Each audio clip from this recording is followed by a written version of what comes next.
ত্রয়োদশ জাতীয় সংসদ নির্বাচনকে ঘিরে দেশজুড়ে সহিংসতা ও প্রতিহিংসার রাজনীতির অভিযোগ উঠেছে। পৃথক কর্মসূচি ও বিবৃতিতে এ নিয়ে উদ্বেগ প্রকাশ করেছে বাংলাদেশ ইসলামী ছাত্র শিবির এবং বাংলাদেশ জামায়াতে ইসলামী।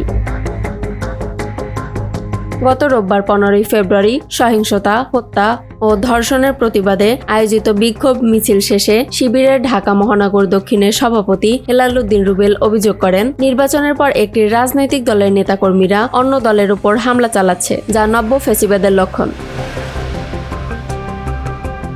অন্যদিকে নির্বাচন পরবর্তী পরিস্থিতি নিয়ে পৃথকভাবে উদ্বেগ জানিয়েছে জামায়াতে ইসলামী। দলটি দাবি করেছে, বিভিন্ন জেলা থেকে সহিংসতা, ভাঙচুর, অগ্নিসংযোগ ও ভয়ভীতি প্রদর্শনের খবর পাওয়া যাচ্ছে। তাদের অভিযোগ অনুযায়ী দলীয় নেতাকর্মী ছাড়াও সাধারণ মানুষ ও রাজনৈতিক মিত্ররাও হামলার শিকার হচ্ছেন।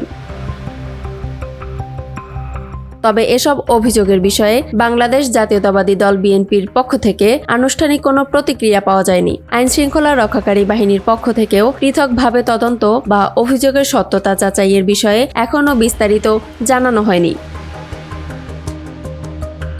নির্বাচন পরবর্তী এই পরিস্থিতি নিয়ে রাজনৈতিক অঙ্গনে নতুন করে আলোচনা শুরু হয়েছে। সহিংসতা অভিযোগ ও পাল্টা অভিযোগের মধ্যেই পরিস্থিতি স্বাভাবিক রাখতে প্রশাসনের কার্যকর ভূমিকার দাবি জানিয়েছেন সংশ্লিষ্টরা।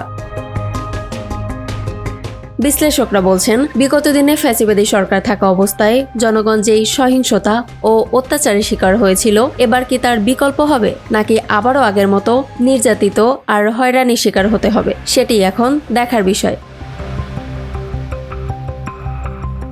ইয়ামনি, নিউজ ডেস্ক, নিউজ 24 ঘন্টা।